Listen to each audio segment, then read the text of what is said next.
সুপ্রিয় দর্শক শ্রোতা, আসসালামু আলাইকুম। দেশ অথবা দেশের বাইরে থেকে প্রিয় বন্ধুগণ, ঠিক এই মুহূর্তে যে যেখান থেকে বাস্তব জীবনের গল্প শোনার জন্য আমার সঙ্গে যুক্ত হয়েছেন, আমি আপন।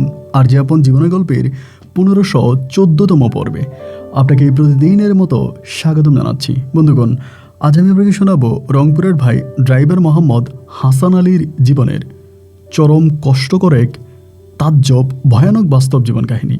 বন্ধুরা, আজকের গল্পের টাইটেল কালো জাদু করে নিজের মেয়েকে 9 বিয়ে দেয় মা। শুধু বিয়েই দেয় না, বিয়ের সঙ্গে সঙ্গে মা এমন সব কাজ করে যা গোটা পৃথিবীর মা জাতিকে কলঙ্কিত করে। আমরা জানি, বিশেষ করে একটা মেয়ের কাছে সবচেয়ে আপন হয়ে থাকে তার মা, কারণ মেয়ে তার জীবনে যতটুকু শিখে প্রথমে তার মায়ের কাছ থেকে শিক্ষা পায়। অথচ সেই মায়ে যদি এমন কাজ করে তা কী করে মেনে নেওয়া যায়? এই পবিত্র রমজান মাস, আগামী দিন রমজানের হয়তোবা শেষ শুক্রবার হতে পারে, এমন এই দিনে এসে আজকের এই গল্পটা আমি রেকর্ড করতে বসেছি। সত্যি আমার হৃদয়টা ফেটে যাচ্ছে। এই গল্পটা এরকম একটা গল্প, এই গল্পের মাঝে আছে ভয়, ভীতি এবং সবশেষ রয়েছে আমাদের এই সমাজে এমন কিছু নোংরা বাস্তবতা, যে বাস্তবতা আপনি কোনো দিন সিনেমার পর্দায়ও দেখেননি। আশা করব শুরু থেকে শেষ পর্যন্ত এই গল্পটা আমার মুখে শুনবেন এবং গল্প শেষে রংপুরের ভাই ড্রাইভার হাসান আলীকে আপনার মতো করে একটা মন্তব্য কমেন্ট বক্সে লিখবেন, কারণ আপনাদের ওই কমেন্টের মাধ্যমে হয়তো একজন মহিলা একটা মুক্ত জীবন পেতে পারে। কে সেই মহিলা, কেনই বা কমেন্ট করা খুব জরুরি, তা গল্প শেষে বুঝতে পারবেন। ধন্যবাদ সবাইকে। সুপ্রিয় বন্ধুগণ, আসসালামু আলাইকুম। আমরা মোহাম্মদ হাসান আলী, আমার বাড়ি রংপুর বিভাগে। বন্ধুরা, আমি আমার জীবনের গল্পটা শুরু করার শুরুতে আপনাদেরকে আমার পরিবারের সম্বন্ধে জানিয়ে রাখি। আমার পরিবারে আমি আছি, আমার বাবা আছে, মা আছে, রয়েছে আমার দাদিমণি সহ আমার বড় 2টা বোন। আমরা টোটাল 2 বোন 1 ভাই। আমাদের পরিবারটা রংপুর বিভাগ থেকে অনেক দূরের কোনো এক ছোট্ট অজপাড়া গায়ের এক নিম্ন মধ্যবিত্ত পরিবার। আসলে ঠিক নিম্ন মধ্যবিত্ত বলাটা ঠিক হবে না, উচ্চ মধ্যবিত্ত বলা চলে। আমার বাবা ছিলেন পেশায় একজন ড্রাইভার। আমার বাবা রাজধানী শহর ঢাকাতে একটা ঔষধ কোম্পানির গাড়ি চালাতেন। ছোটোবেলা থেকে দেখে আসতাম, বাবা প্রায় প্রতি 2 থেকে 3 মাস অবধি 3 মাস পর পর বাড়িতে আসতেন। বাবা যেদিন বাড়িতে আসতেন সেদিন আমাদের জন্য ঈদ হলেও আমার বাবার জন্য ছিল সেদিন অনেক বড় এক বিপদ। বাবা বাড়িতে আসা মাত্রই আমার মা আমার বাবার সঙ্গে প্রচণ্ড রকমের ঝগড়া করতেন। আমার মা কেন জানি আমার বাবাকে একেবারেই সহ্য করতে পারতেন না। খুব খেয়াল করে দেখবেন, গ্রামগঞ্জে বা শহরেও এমন কিছু মহিলা থাকে যারা প্রতিটা মুহূর্তে শুধুমাত্র স্বামীর সাথে ঝগড়া করতে পারলেই নিজেকে ধন্য মনে করে। কারণে অকারণে বা একেবারে তুচ্ছ বিষয় নিয়ে হলেও স্বামীকে গালাগালি করে, তার গায়ে হাত তুলে তার সঙ্গে খারাপ ব্যবহার করে। বলতে যদিও খারাপ লাগছে, আমার মা ছিল তেমনই ধরনের একজন মানুষ। আমার বাবা এই জিনিসগুলো সহ্য করেও আমার মায়ের সঙ্গে দিনের পর দিন আর রাতের পর রাত থেকে যাচ্ছিল। কিন্তু কোনোভাবেই আমার বাবা আস্তে আস্তে করে আমার মাকে একটা সময় অসহ্য হয়ে যায়। রাগে ক্ষোভে আমার বড় বোনের যখন বিয়ে হয়ে যায়, আমার একেবারে বড় যে বোন আছে, আমার বড় বোনটার বিয়ে হয়ে যাওয়ার পরে একটা পর্যায়ে আবার বাড়িতে আসা একেবারেই কমিয়ে দেয়। আমার বয়স তখন কত হবে, আনুমানিক প্রায় 16 থেকে 17 বছরের কাছাকাছি। আমি খুব বেশি দূর পর্যন্ত পড়াশোনা করিনি। আমি আমার এলাকারই একটা স্কুল থেকে ক্লাস 6-এ ভর্তি হয়েছিলাম। প্রাইমারি স্কুল শেষ করে 6-এ ভর্তি হই। আর ওই হাই স্কুলটা ছিল আমাদের গ্রাম থেকে অনেক দূরে, এবং অনেক দূরে থাকার কারণে মাঝে মাঝে যাইতাম আর মাঝে মাঝে যাইতাম না। মাকে বলেছিলাম সাইকেল কিনে দেওয়ার জন্য, আর বাবাও টাকা দেয়, মাও সাইকেল কিনে দেয়। একটা সময় ক্লাস 6-এ পড়া অবস্থায় আমার শিক্ষা জীবনের সমাপ্তি ঘটে। তো আমার বয়স তখন প্রায় 16 থেকে 17 বছরের কাছাকাছি। এই সময়তে আমার বড় যে বোনটা আছে, আমার ওই বড় বোনের বিয়ে হয়ে যায়। তা আমার এই 2 বোনের বিয়ে হওয়ার আগ পর্যন্ত আব্বা মোটামুটি বাড়িতে আসতো যাইতো এরকম করতো। বাট আমার এই বড় 2টা বোনের বিয়ে হয়ে যাওয়ার পরে বাবা কন্টিনিউয়াসলি বাড়িতে আসা বন্ধ করে দেয়। এরপর থেকে বাবার বাড়িতে আসে না। বাবা যখন বাড়িতে আসে না, তখন আমার মায়ের কপালে চিন্তার ভাঁজ পড়ে গেল। আয় হায়, বাবা যে আর বাড়িতে আসে না, তাহলে বাবা কি করে? এভাবে প্রায় 5 থেকে 6 মাসের মতো কেটে গেল, কিন্তু বাবার সঙ্গে আর কোনো দেখা হইল না। বাবা বাড়ি আসে না, ঘরে আসে না, বাবার সঙ্গে কোনো যোগাযোগ নেই। এবং এরকম করে একটা পর্যায়ে আমার আম্মা আব্বার জন্য চিঠি লিখলো, এবং চিঠির মাধ্যমে আম্মা খুব কান্নাকাটি করে বলল যে আমার দাদির অবস্থা ভালো না, আব্বা যেন বাড়িতে আসে। ওই মুহূর্তে আমার আব্বা কিন্তু আমার দাদিকে অসম্ভব রকমের ভালোবাসতো। দাদির মৃত্যুর বা দাদুর অসুস্থতার খবর শুনে আমার আব্বা তখন দৌড়ে বাড়িতে ছুটে আসে। কিন্তু সুখের এবং অবাক করা বিষয় হচ্ছে এইটা, আমার দাদি একেবারে সুস্থ মানুষ ছিল, কোনো রকমের অসুস্থতা আমার দাদির ছিল না। আমার মা চিঠি রেখে আমার বাবার কাছে আমার দাদি অসুস্থ এই বলে, আর বাবা যেদিন বাড়িতে আসে সেদিন রাতের বেলায় আমার দাদি বিনা অসুখে সুস্থ সবল মানুষ থাকার পরেও তিনি মৃত্যুবরণ করেন। এবং দাদির ওই মৃত্যুর পর আমার আব্বা সম্পূর্ণভাবে ভেঙে পড়ে। প্রায় সপ্তাহখানিকের মতো আব্বা বাড়িতে থাকে এবং সপ্তাহখানিক পরে আব্বা যখন সিদ্ধান্ত নিল আব্বা শহরের দিকে আবার চলে যাবে, ওই মুহূর্তে আমার আম্মা তখন বুদ্ধি খাটিয়ে করলো কি, আমারে বলতেছে, হাসান তুই তোর আব্বার সঙ্গে যাবি। তা আমি বললাম যে ঠিক আছে, আব্বা যদি নিয়ে যায় তাহলে আমি যাব। আমার মা বলে, তোর আব্বা যদি তোরে নিতে নাও চায় তাহলেই তুই জোর করে হলো তোর বাবার সঙ্গে যাবি, কারণ তোর বাবা ঢাকাতে কি করে না করে আমি তো আর তা জানি না, কিন্তু আমার কাছে কেন জানি মনে হচ্ছে যে তোর বাবা মনে হয় ঢাকাতে খারাপ কিছু করতেছে, যার কারণে বাড়ি আসে না, ঘরে আসে না, আমাদেরকে ঠিকঠাক মতো টাকা পয়সা দেয় না, আমরা চলতে পারি না, খেতে পারি না। তো তুই একটু কষ্ট করে তোর বাবার সঙ্গে যোগাযোগটা মেনটেন কর বা তোর বাবার সঙ্গে তুই চলে যা। মা যখন আমাকে এটা বললো, আমি তখন সিদ্ধান্ত নিলাম যে ঠিক আছে, আমি আব্বার সঙ্গে চলে যাব। আব্বা যেদিন যাবে তার আগের দিন রাতের বেলায় মা তখন আব্বাকে জানাই দিল যে এমন এমন ঘটনা, তুমি যাওয়ার সময় হাসানকে সাথে করে নিয়ে যাবা, হাসান বাড়িতে থেকে দুষ্টমি করে এবং খারাপ ছেলেদের সঙ্গে মিশে, ওরে শহরে নিয়ে যে কোনো একটা কাজে লাগিয়ে দাও। এটা আমার আব্বাকে বললো। তা আমার আব্বা আমার মাকে হানা কোনো কিছু বলে সকালবেলা আমার মা আবার একটু দেরি করে ঘুম থেকে উঠতো, মানে অনেক লেট করে মা ঘুম থেকে ওঠে। তো মা যখন ঘুম থেকে লেট করে উঠতেছিল ওই সুযোগে আমার আব্বা তখন সকালবেলা আমারে পায়া বলতেছে যে হাসান তুই আব্বার সঙ্গে যাইস না, আব্বা তোকে নিতে চাইলেও তুই বলবি যে আমি যাব না। অবাক করার বিষয় হচ্ছে মা আমাকে দিতে চায় কিন্তু বাবা আমাকে নিতে চায় না। মা বলে তোর বাবা না নিলেও তুই সাথে করে যাবি, আর বাবা আমাকে বলতেছে আমি তোকে নিতে চাইবো কিন্তু তুই যাবি না। এইরকম একটা সমস্যার মধ্যে আমি তখন পড়ে যাই। যাই হোক, আমার আর এটা নিয়ে কোনো কথা বলি না, এভাবেই তখন পড়ে আসে। আস্তে আস্তে করে দিনের প্রায় 12টা বাজছে, আমার আব্বা তখন রেডি হইতেছে। রেডি হওয়ার পরে আব্বা তখন আমার বলতেছে, হাসান রেডি হ, আমি তোরে সাথে করে নিয়ে যাব। আব্বা এটা বলা মাত্রই আমি সাথে সাথে ব্যাগ ট্যাগ রেডি করে ফেলছি। আব্বা আমাকে চোখে ইশারা দিতেছে, মানে আমি যাতে না যাই চোখে ইশারা দিচ্ছে, কিন্তু আমি আব্বার ইশারা মানলাম না। আমি ব্যাগ ট্যাগ সব কিছু রেডি করে আব্বার সঙ্গে বেরিয়ে পড়ছি। আব্বা তখন রিক্সা নিল, এলাকা থেকে রিক্সা দিয়ে তারপর হচ্ছে স্টেশনে যেতে হবে। তো রিক্সার মধ্যে উঠে আব্বা আমারে বলতেছে, কিরে তোরে আমি এতভাবে বুঝিয়ে বললাম যে বাবা তোরে নিতে চাইবো কিন্তু তুই যাবি না, তুই কিন্তু কেন রেডি হয়ে গেলি? আমি আব্বারে বললাম, আব্বা কতদিন ঢাকা শহর দেখি না, গ্রামগঞ্জে পড়ে থাকি, ভালো লাগে না, ঢাকায় যাব, রং বেরঙের মানুষ দেখবো, রং বেরঙের গাড়ি দেখবো, উঁচু উঁচু বিল্ডিং দেখবো, আমি ঢাকায় যাব। আমার আব্বা বলে, তুই কি ছোটো মানুষ, তোর 16-17 বছর, এই বয়সে মানুষ বিয়ে করে ফেলে, তুই তো এই বয়সে বিয়ে করে ফেলার কথা, এইরকম বয়সে এসে কেন তুই ঢাকায় যাইতে হবে, তুই বাড়ি চলে যা, তুই তোর আম্মারে বলবি যে আমি চলে আসছি, আমি যাবো না। আমি আব্বারে বলতেছি, না আব্বা আমি আপনার সঙ্গে যাবোই যাব। তা আমার বয়সটা যদিও 16-17 বছর ছিল, কিন্তু আমি মানুষ হিসাবে খুব ছোট ছিলাম, একটু বাচ্চা বাচ্চা স্বভাবই ছিলাম, বয়সের সঙ্গে ম্যাচুরিটি ওভাবে আসে নাই। তো পরে আব্বারে বললাম যে না আমি যাবোই আপনার সঙ্গে, এবং জোরাজুরি করে আমি তখন আব্বার সঙ্গে বাসে উঠে গেলাম। তো বাসে করে যাইতেছি অনেক দূর পর্যন্ত চলে আসছে। আসার পরে আমার আব্বা তখন আমাকে বলতেছে যে হাসান তোর তো বাবা নিয়ে যাব, কিন্তু বাবা তো একটা বিপদে আছি, তোরে কেমনে বলবো, তো আদৌ তোকে বলা ঠিক হবে কিনা আমি জানি না, তবে যেহেতু তুই আমার সঙ্গে যাবি তুই তো সব কিছু জানবি, তোর কাছে লুকিয়ে লাভ নাই, কিন্তু এই খবর যাতে কোনোভাবেই তোর মা জানতে না পারে, যদি তোর মা জানতে পারে তাহলে বড় ধরনের সমস্যা হয়ে যাবে। আমি তখন বললাম যে আব্বা ঠিক আছে, আমি মাকে কিছুই বলবো না, তুমি আমার কাছে নির্দ্বিধায় খুলে বলতে পারো। আমার বাবা তখন আমাকে বলতেছে, হাসান আমি কিন্তু রাজধানীতে শহরে একটা বিয়ে করছে। আমি শুনে অবাক হয়ে গেলাম, আব্বা এটা আপনি কী বলেন, বিয়ে করছেন মানে? বলে হ্যাঁ আমি একটা বিয়ে করছি এবং ওইখানে তোর একটা সৎ বোনও আছে। তো কথাটা শুনে মনে আমার মাথায় আসমানটা ভেঙে পড়লো, আয় হায় বাবা এটা আমার কি শোনাইলো। আমি বললাম আপনি বিয়ে করছেন, এটা তো গ্রামের কেউ জানে না, বাড়ির কেউ জানে না, তো আব্বা এটা আপনি কেমনি করলেন? না আমার একটা চিন্তা ভাবনা হচ্ছে গিয়ে যে শুধু আব্বার কাছ থেকে এটা জানবো যে আব্বা শহরে কি করে।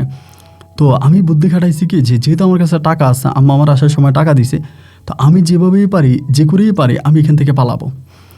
আব্বার সঙ্গে বাস থেকে নামছি ঢাকাতে, এবং ঢাকাতে বাস থেকে নেমে আমি দিছি দৌড় দিতে স্যার আব্বারে বলতেছে আমি আবারও গ্রামে চলে যাব, আমি গ্রামে চলে যাবো। আব্বা পিছন থেকে দৌড়াইতে আছে, আমি কোনো রকমে পালাই গেছি, আব্বার আমারে ধরতে পারে নাই।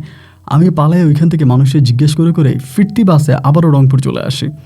শহরে একদিনও থাকি না, রংপুরে এসেই মারে জানাইলাম যে মা এই ঘটনা। আমার আম্মা মূলত জানতো যে আব্বা কোথায় কাজ করে বা আব্বার কোন ফ্যাক্টরিতে কাজ করে। বাড়িতে যেদিন আসছি তার 2 দিন পরে আমার আম্মা তখন করলো কি, আমার দাদিরে সব কিছু আমার পাশের ঘরের দাদিরে সব কিছু বুঝিয়ে শোনায় দিয়ায়, হাঁস মুরগি যা আছে এগুলো দিয়া আমার দাদি তখন আমার আম্মা তখন আমার নিয়ে রওনা দিল ঢাকাতে আসার পরে সরাসরি আব্বার বাসা তো আমরা চিনি না, কিন্তু যেখানে আমার আব্বা কাজ করে, যে ওষুধ কোম্পানিতে চাকরি করে, ওই ওষুধ কোম্পানিতে গিয়ে আমার আম্মা আর আমি তখন হাজির। তো আব্বুর সঙ্গে সেখানে যাওয়ার পরেই দেখা হয়েছে, এবং আব্বু বলতেছে তোমরা হঠাৎ করে কেন আসছো? আমার আম্মা ওই লোকগুলোর সামনে আমার আব্বার কলার চেপে ধরে এবং কলার চেপে ধরে আব্বাকে ওইখানে কয়েকটা ঘুষি দিয়ে ফেলে এবং সবাই তখন চারদিক থেকে আসে। আমি তখন বলি এটা আমার আব্বা আম্মা। এবং তখন ওষুধ কোম্পানির যে ম্যানেজার ছিল তারা বলতেছে একটা কাজ করেন, আপনারা গেস্ট রুমে যান, ওইখানে গিয়ে আপনারা কথা বলেন। পরে মানে ওষুধ কোম্পানির যে গেস্ট রুম ছিল, মেহমানের রুম ছিল, ওই মেহমানের রুমে তখন আমার আব্বা আম্মা যায়, আমি যখন সাথে করে যাই। আমার আম্মা তখন বলতেছে যে তুই এত বড় কাজটা কীভাবে করলি, কেন তুই বিয়ে করলি? আমার আব্বা বলে আমি কি করব, আমি বাড়িতে গেলে তোমার কাছে একটু সুখ পাই না, শান্তি পাই না, তুমি প্রতিনিয়ত আমার সঙ্গে খারাপ ব্যবহার করো, দুর্ব্যবহার করো, আমার তো এছাড়া আর কোনো পথ নাই, যার জন্য আমি এটা করছি, এটা করতে আমি বাধ্য হয়েছি। আমার আম্মা তখন বলতেছে যে এটা তুমি ভালো করো নাই, এটা তুমি একদমই ভালো করো নাই, তুমি এটা খুব খারাপ করছো, তুমি বাড়ি চলো। আমার আব্বা বলতেছে আমি বাড়ি যাবো না। এরকম করে জোরাজোরি করে আমার আম্মা আব্বাকে নিয়ে আসবে। আব্বা তখন বলতেছে ঠিক আছে, তুমি যেহেতু নিতে চাও আমি চলে যাবো, তো একটু দাঁড়াও, আমি হিসাবটা নিয়ে আসি, মানে গত মাসের হিসাবটা নিয়ে আসি। আমাকে আর আমার আব্বু তখন করলো কি, আমার আম্মাকে গেস্ট রুমে রাখছে, রেখে আব্বু তখন বেরিয়েছে হিসাব আনার জন্য। হিসাব আনার জন্য বের হওয়ার পরে আব্বু আর ফিরে আসতেছে না। অনেকক্ষণ হয়ে গেল, আব্বু আর আসে না। মা তখন আমার বলতেছে কিরে তোর বাপ তো আসতেছে না, তোর বাপ কই দেখতো। আমি তখন কেশিয়ারের কাছে এসে আব্বার কথা জিজ্ঞেস করলাম, বলো উনি তো গত মাসের হিসাব নিয়ে চাকরি ছেড়ে চলে গেছে, মানে চাকরি ছেড়ে দিছে। এবার আম্মার এসে বললাম যে মা আব্বা তো চাকরি ছেড়ে দিয়ে চলে গেছে, আব্বা কই গেছে তা তো জানি না। আমার আম্মা তখন কিলো আব্বারে খোঁজা শুরু করলো। আমরা প্রায় 3 দিন পর্যন্ত ঢাকায় ছিলাম, রাস্তাঘাটে ঘুমাইছি, রেল স্টেশনে ঘুমাইছি, বিভিন্ন জায়গায় ঘুমাইছি, খুব কষ্ট করে জীবন কাটাইছি ভাই।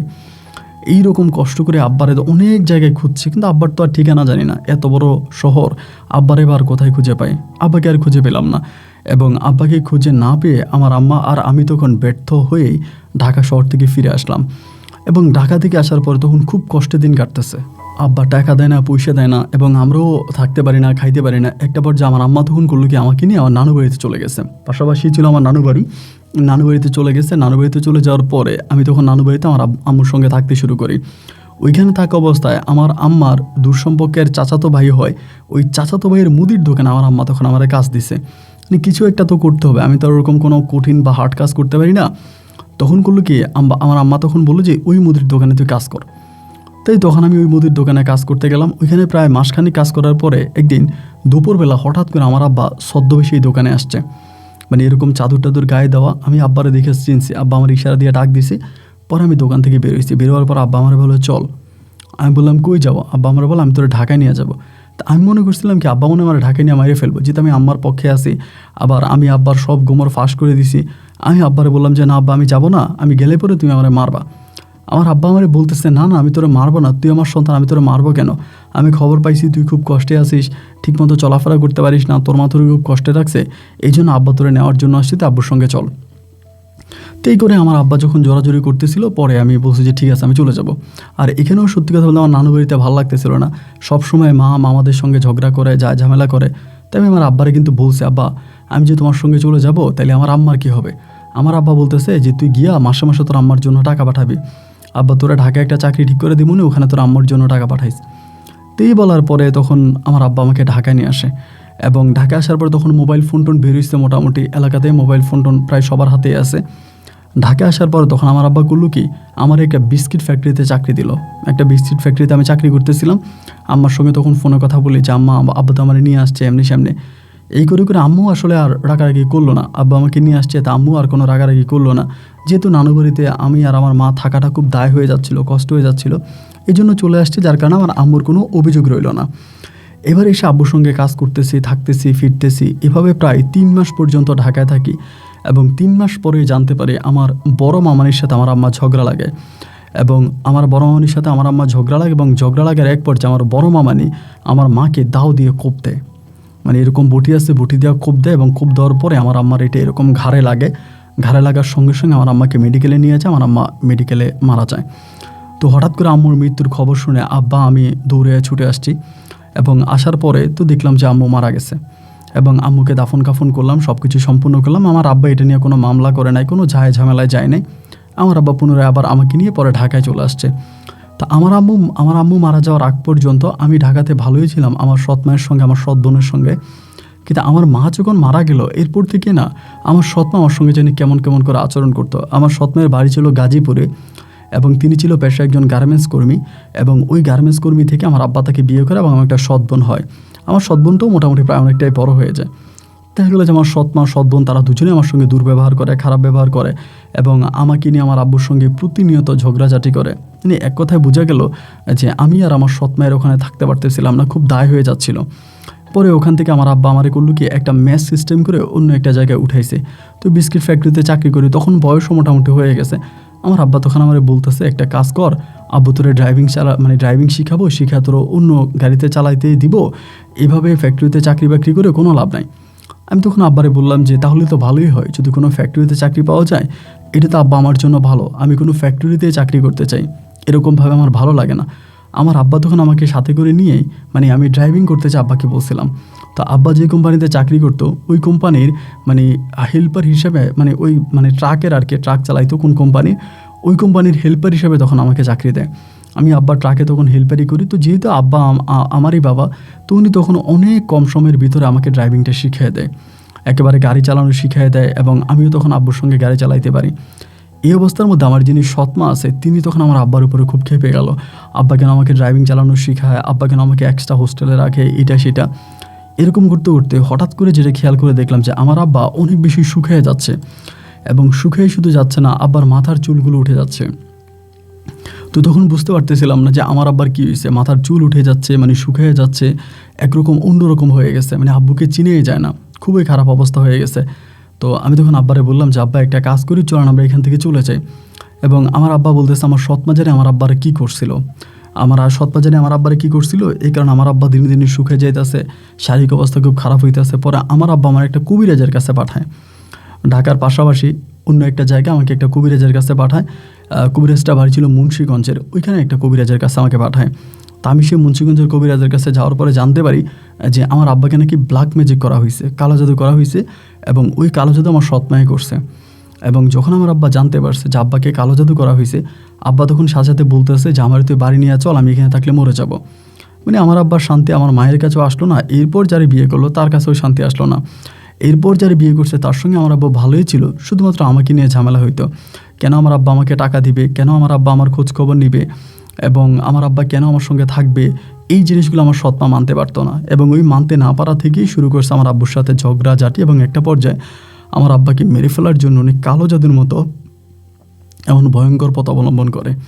যাই হোক, আব্বুর অবস্থা তখন একেবারেই নাজেহাল হয়ে যায়, খুবই খারাপ হয়ে যায়। আমরা তখন আব্বুকে নিয়ে গ্রামে চলে যাই, রংপুরে চলে আসি। তো রংপুরে আসার পরে দিন যত সামনের দিকে যাচ্ছে আমার আব্বার অবস্থা ততটাই খারাপ হচ্ছে। তখন তো আমাদের আর কামাই রুজিও নাই, খুব কষ্ট করে চলা লাগতেছিল। একরকম গ্রামের মানুষের কাছ থেকে ঋণ ফিন করে এমনি সামনে খুব কষ্ট করে চলতেছিলাম। এবং আব্বা তখন একটাবার যে আমারে বললো, হাসান একটা কাজ কর, তুই ঢাকায় চলে যা, তুই ঢাকায় গিয়ে গাড়ি চালা, আমাদের আগে বাঁচতে হবে, খেতে হবে, তুই মানুষের কাছে হাত না পেতে ঢাকায় যা, ওখানে গিয়ে আমি যেই কোম্পানিতে কাজ করতাম তুই ওই কোম্পানিতে কাজ কর, ওই কোম্পানির ট্রাক চালা। এবং এরপরে আব্বার জন্য টাকা পাঠাইছে। আব্বা যেমনি পারে বাড়ির মধ্যে আমি থেকে যাবো। আব্বা কিন্তু উঠে টয়লেটেও যাইতে পারতো না, হাঁটতে পারতো না, একদম শুকিয়ে গেছে, হাড্ডিগুলো কাউন্ট করা যাবে, 1 2 3 করে গোনা যাবে, আব্বুর হাড্ডিগুলো এমনভাবে বেড়ে গেছিলো। তো পরে চিন্তা করলাম যে কী আর করা, আমার আব্বা যখন এরকমই বলতেছে তাহলে ঠিক আছে, আমি তাহলে শহরের দিকে চলে যাই, কারণ আমরা তো খেতে হবে, আমি তো খাওয়ার মতোই টাকা নেই।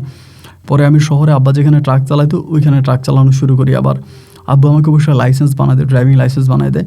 পরে ওখানে ট্রাক চালাইতেছিলাম, এবং এভাবে প্রায় 6 মাসের মাথায় ওখানে ট্রাক চালাই, এবং সেই ট্রাক চালানোর 6 মাসের মাথায় আমার আব্বা মৃত্যুবরণ করে। মা বাবার মৃত্যু ঘটলো, তুই সৎমার সঙ্গে আর কোনো যোগাযোগ নাই, এবং আমার যে সৎ বোন ছিল তারও সঙ্গে কোনো যোগাযোগ নাই, আমি তাদের কারোর সঙ্গে আর কোনো যোগাযোগ রাখি নাই।